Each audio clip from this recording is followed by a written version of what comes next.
सभी हिंदी विद्यार्थियों को मेरा प्रणाम। आज हम द्वितीय पीयूसी कक्षा के अंतर्गत कर्तव्य और सत्यता पाठ को आगे बढ़ाएंगे। डॉक्टर श्याम सुंदर दास जी लिखा हुआ कर्तव्य और सत्यता हम वीडियो 1 में प्रारंभ कर चुके हैं। आज हम उसी जो पाठ को कंटिन्यू करेंगे।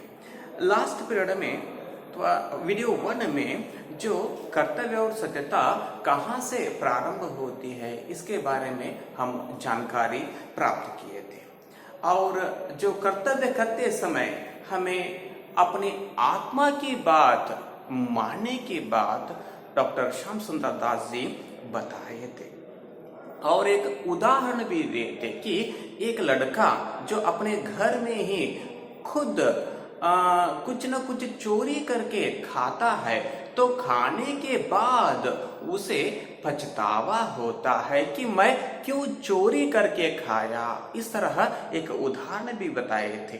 देख लीजिए अब आगे इसका कारण क्या है।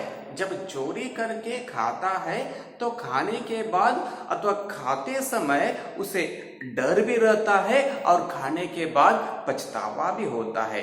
यही कि हम लोगों का यह कर्तव्य है कि हम कभी चोरी न करें, परंतु जब हम चोरी कर बैठते हैं तब हमारी आत्मा हमें कोसने लगती है। जब चोरी कर जाने के बाद हमारा जो मन हमें कोसती है। कोसना इसका अर्थ है डांटना। किस तरह डांटता है? अरे तुम चोरी क्यों किए। इस तरह हमें अपना जो मन बार बार हमें जगाने की जो बात कहती रहती है। इसलिए हमारा यह धर्म है कि हमारी आत्मा हमें जो कहे उसके अनुसार हम करें। इसलिए लेखक यहाँ पर यह बता रहे हैं कि हमें हमारी आत्मा जो बात बताती है उसी तरह हम लोगों को चलना होगा। इस तरह लेखक बताते आ रहे हैं। दृढ़ विश्वास रखो कि जब तुम्हारा मन किसी काम के करने से हिचकिचाना, आगे पीछे देखना। जब कोई काम करते रहते हैं तो करते समय हमारा मन हमें कुछ बताता है। क्या बताता है? अरे ये काम अच्छा नहीं, ये काम बुरा है। इस तरह अगर कुछ बताता है तो काम करने से हमारा मन हिचकिचाता है तो और दूर भागता है तो तुम कभी उस काम को न करो। इस तरह लेखक यहाँ पर बताते हैं।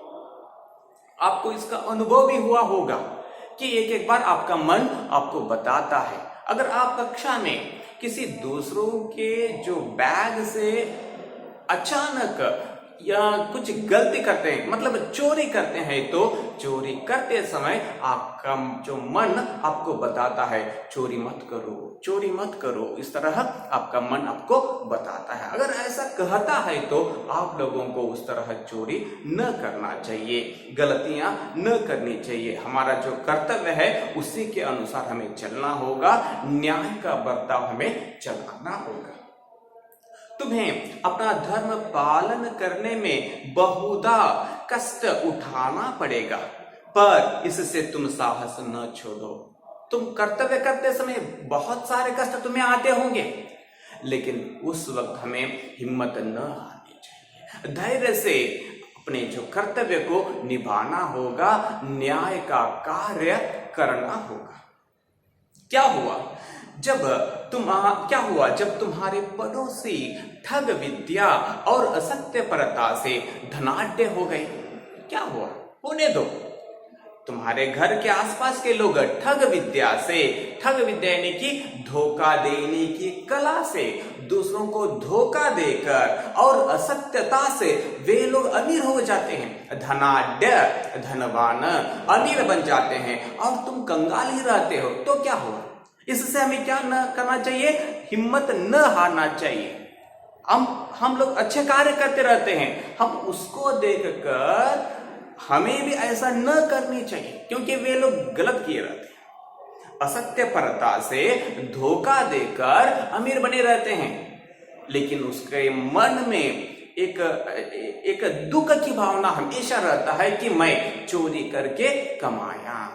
धोखा दे के कमाया, असत्य प्रथा से कमाया। इस तरह की जो बात उनके मन में हमेशा रहता है, उनका मन उसको हमेशा बोलता रहता है। लेकिन तुम गलती न किए रहते हो, कर्तव्य को निभाए रहते हो, आपको कभी भी आपका मन दुखित न होता है, हमेशा संतोष से ही रहता है।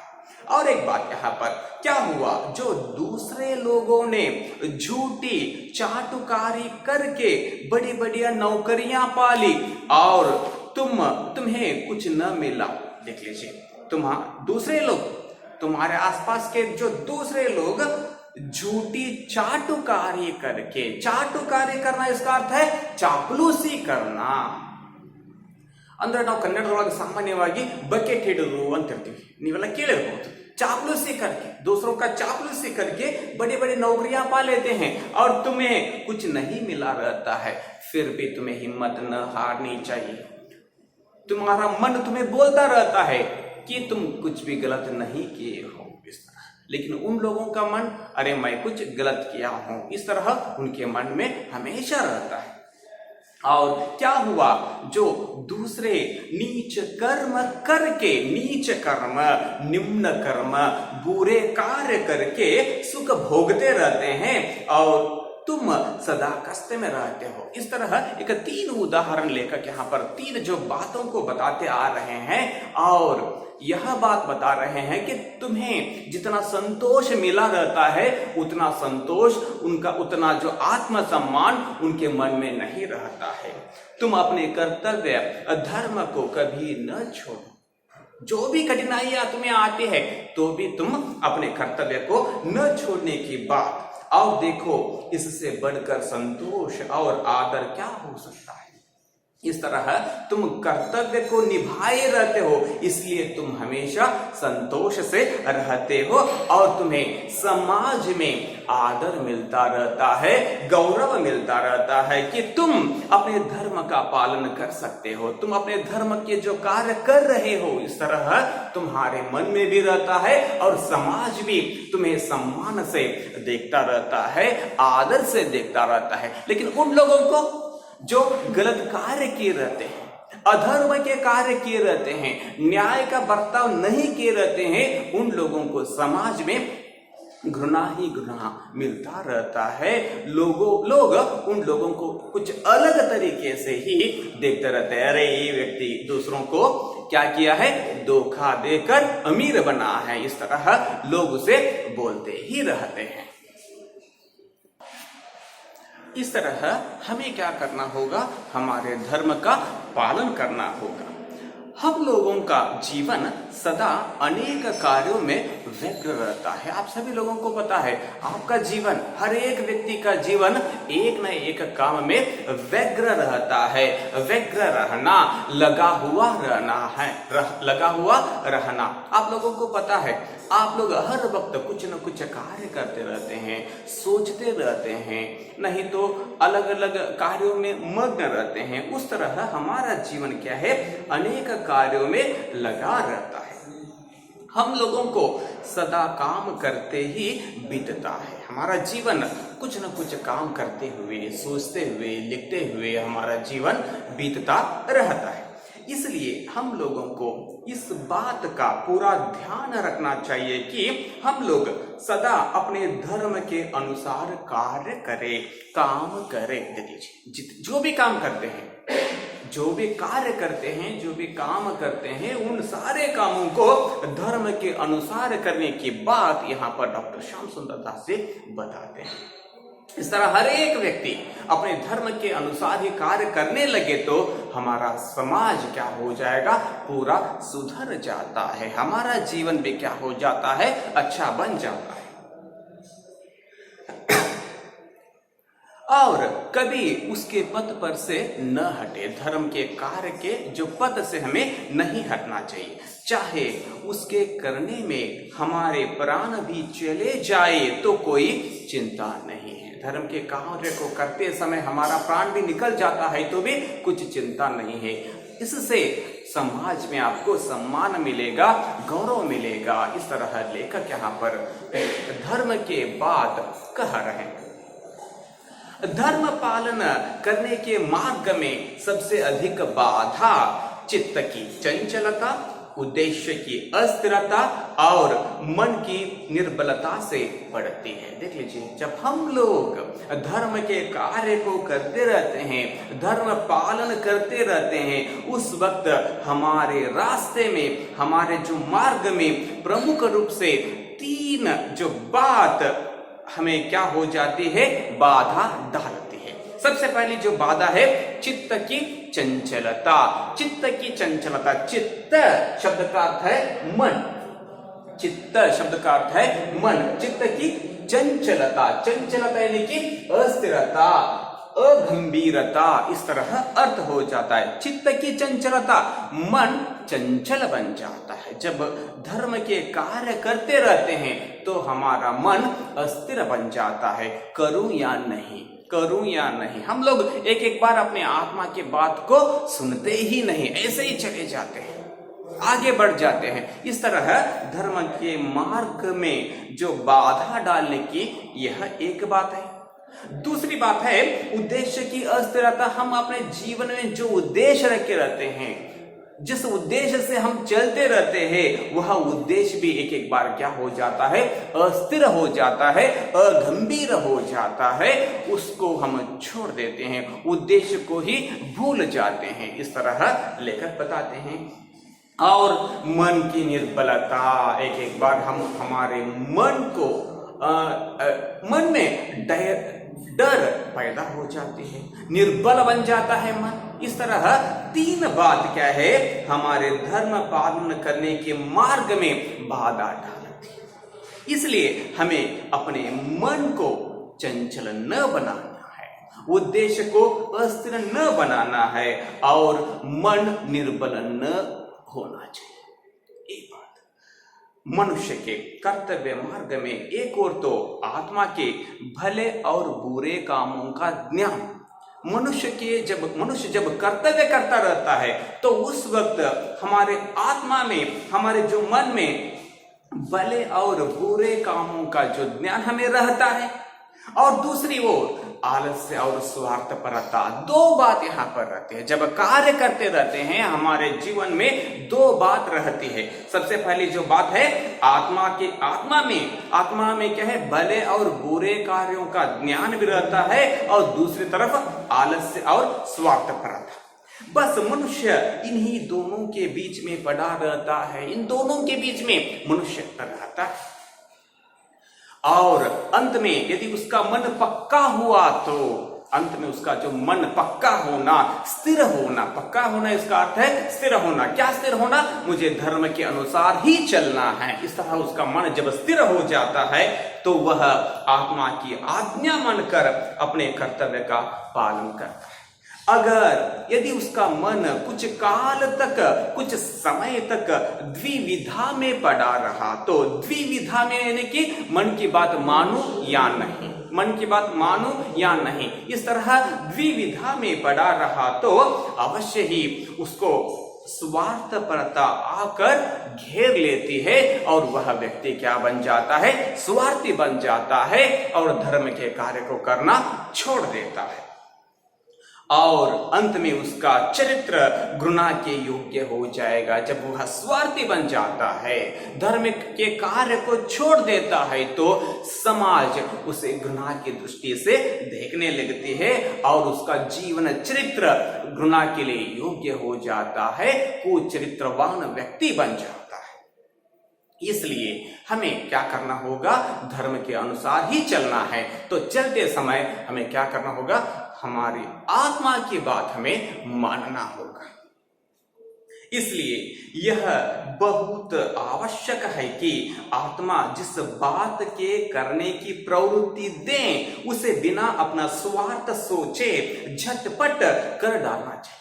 इसलिए हमें क्या करना होगा, आत्मा की बात मानकर झटपट उस कार्य को करने के लिए लेकर यहाँ पर बताते हैं।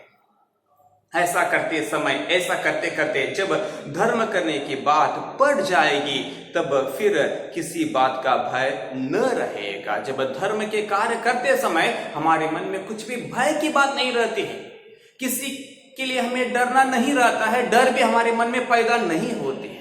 जब अच्छा कार्य करते रहते हैं तो हमारे मन में बिल्कुल भय नहीं रहता है। जब बुरे कार्य करते समय हमारे मन में एक न एक भय की बात, लड़के का जो उदाहरण लेकर दे दिए, जब चोरी करते समय वह उसका जो मन में क्या है, एक डर पैदा ही रहता है। इसलिए हम लोगों को धर्म के अनुसार ही चलना होगा। देखो, इस संसार में जितने बड़े बड़े लोग हो गए हैं जिन्होंने संसार का उपकार किया है और उसके लिए आदर और सत्कार पाया है, इस जो दुनिया में जितने भी बड़े बड़े लोग हो गए हैं वे लोग क्या किए हैं, अपने कर्तव्य का पूरा पूरा पालन किए हैं। इसलिए उन लोगों को आज भी क्या मिल रहा है, आदर मिल रहा है, सम्मान मिल रहा है, गौरव मिल रहा है। उन सभी ने अपने कर्तव्य को सबसे श्रेष्ठ माना है। वे सारे लोग अपने कर्तव्य के अनुसार ही चले हैं, कर्तव्य को ही श्रेष्ठ मानते थे, क्योंकि जितने कर्म उन्होंने किए उन सभी में अपने पर ध्यान देकर न्याय का बर्ताव किया। देख लीजिए, कर्तव्य करते समय अपने पर ध्यान देते हुए न्याय के अनुसार ही वे चले। जब कर्तव्य करते रहते हैं, जितने भी कर्तव्य रहते हैं वे सारे क्या है, न्याय के आधार पर होते हैं। कर्तव्य किस पर निर्भर रहता है, न्याय के आधार पर निर्भर रहता है। वे सारे अपने कर्तव्य करते समय न्याय के आधार पर ही किए हैं, इस तरह लेखक श्याम सुंदर दास जी बता रहे हैं। इसलिए हम लोगों को जितने भी कर्तव्य जब करते रहते हैं उन सारे कर्तव्यों में न्याय के आधार पर ही करते रहते हैं। न्याय के आधार पर ही उन सारे कर्तव्यों को करेंगे तो ही हमें समाज में क्या मिलेगा, सम्मान मिलेगा। जिन जातियों में यह गुण पाया जाता है वे ही संसार में उन्नति करती हैं और संसार में उनका नाम आदर के साथ लिया जाता है। देख लीजिए, यहाँ पर सम्मान के साथ जब उसका नाम लेते हैं तो वे क्या किए रहते हैं, अच्छे कार्य किए रहते हैं। यहाँ पर लेखक एक उदाहरण देते हैं। देख लीजिए, कर्तव्य किस तरह करना चाहिए, कैसे करना चाहिए, न्याय के आधार पर कैसी होनी चाहिए, उसके लिए एक उदाहरण देते हैं। एक समय किसी अंग्रेज जहाज में जब वह बीच समुद्र में था, एक छेद हो गया। उस पर बहुत सी स्त्रियां और पुरुष थे। एक समय एक अंग्रेज जहाज यानी कि ब्रिटिश जहाज जब बीच समुद्र में था तो उस जहाज के नीचे एक छोटी सी छेद हो जाती है। उस पर बहुत सारे स्त्रियां थे और पुरुष भी थे और बच्चे भी थे। उसके बचाने का पूरा उद्योग किया गया। उस जहाज को पूरा बचाने के लिए बहुत प्रयत्न भी किया गया, पर जब कोई उपाय सफल न हुआ तब जितनी स्त्रियां उस पर थीं सब नावों पर चढ़ाकर विदा कर दी गई। देख लीजिए, जब कुछ भी कार्य सफल नहीं हुआ तो उस पर छोटे छोटे जो नाव थे उस नावों में सभी स्त्रियों को और बच्चों को बिठाकर भेज देते हैं, उसकी रक्षा किए जाते हैं। और जितने मनुष्य उस पोत पर बच गए, जितने पुरुष लोग उस जहाज पर, पोत शब्द का अर्थ जहाज पर बच जाते हैं, उन्होंने उसकी छत पर इकट्ठे होते हैं और भगवान को, ईश्वर को धन्यवाद देते हैं कि अब तक अपना कर्तव्य पालन कर सके। जब हम लोग अब तक मरते दम तक हम लोग अपने कर्तव्य का पालन किए, इस तरह भगवान को धन्यवाद भी देते हैं और स्त्रियों की प्राण रक्षा में सहायक हो सके, इस तरह वे सभी लोग भगवान से प्रार्थना करते हैं और उसको धन्यवाद भी देते हैं। निदान इसी प्रकार ईश्वर की प्रार्थना करते उस पोत में पानी भर आया और वह डूब गया। अंत में वह जो जहाज क्या हो जाता है, डूब जाता है, पर वे लोग अपने स्थान पर ज्यों के त्यों खड़े रहे। इसका अर्थ है कि वे लोग अपनी रक्षा के लिए दूसरे कार्य नहीं किए। इसका अर्थ है वे सारे लोग क्या करते हैं, जो सारे पुरुष क्या करते हैं, सभी स्त्रियों की और बच्चों की रक्षा किए रहते हैं। अगर वे लोग अपने आप को बचाने की कोशिश किए रहते हैं तो सभी स्त्रियां और बच्चे क्या हो जाते थे, मर जाते थे। इसका अर्थ है कि वे अपने कर्तव्य को पालन किए। उन्होंने अपने प्राण बचाने का कोई उद्योग नहीं किया। इसका कारण यह था कि यदि वे अपने प्राण बचाने का उद्योग करते तो स्त्रियां और बच्चे न बच सकते थे। देख लीजिए, इसलिए उस पोत के लोगों ने अपना धर्म यही समझा कि उस पोत में जितने भी पुरुष थे वे सारे लोग अपने धर्म क्या समझे कि अपने प्राण देकर स्त्रियों और बच्चों के प्राण बचाने चाहिए। यही वे लोग क्या समझे, अपना कर्तव्य समझे, इसलिए उन सारी स्त्रियों को और बच्चों को बचाए। इसी के विरुद्ध और एक उदाहरण यहां पर दे रहे हैं लेखक। इसी के विरुद्ध फ्रांस देश के रहने वालों ने एक डूबते हुए जहाज पर से अपने प्राण तो बचाए। इसी तरह एक और एक घटना होती है, कहां पर होती है, फ्रांस देश में। तो बीच जहाज क्या है, समुद्र के बीचों बीच था। जब वह डूब रहा था वे सारे लोग, सारे पुरुष लोग अपने प्राण तो बचाए, किंतु उस पोत पर जितनी स्त्रियां और बच्चे थे उन सभी को उसी पर छोड़ दिया। देख लीजिए कितना बुरा कार्य वे लोग क्या किए थे। इस नीच कर्म की सारे संसार में निंदा हुई। इस तरह इस बुरे कार्य के लिए सारे दुनिया में निंदा होती है। सारे लोग इन लोगों को बुरे मानते हैं क्योंकि ये लोग अपने कर्तव्य का पालन नहीं किए थे। इसी प्रकार जो लोग स्वार्थी होकर अपने कर्तव्य पर ध्यान नहीं देते वे संसार में लज्जित होते हैं और सब लोग उनसे घृणा करते हैं। जो लोग कर्तव्य को नहीं निभाते हैं तो उन लोगों को इस दुनिया में, इस संसार में, इसका अर्थ है इस दुनिया में लज्जित होना पड़ता है और संसार समाज उन लोगों को घृणा की दृष्टि से देखते हैं, तिरस्कार की दृष्टि से देखती है। इस तरह डॉक्टर श्याम सुंदर दास जी यहाँ पर बताते आते हैं। यहाँ तक आज कक्षा को समाप्त करेंगे। हम अगले वीडियो में इस पाठ को आगे बढ़ाएंगे। सभी लोग शब्दार्थ को ठीक तरह से पढ़िए और पाठ को ठीक तरह से पढ़िए।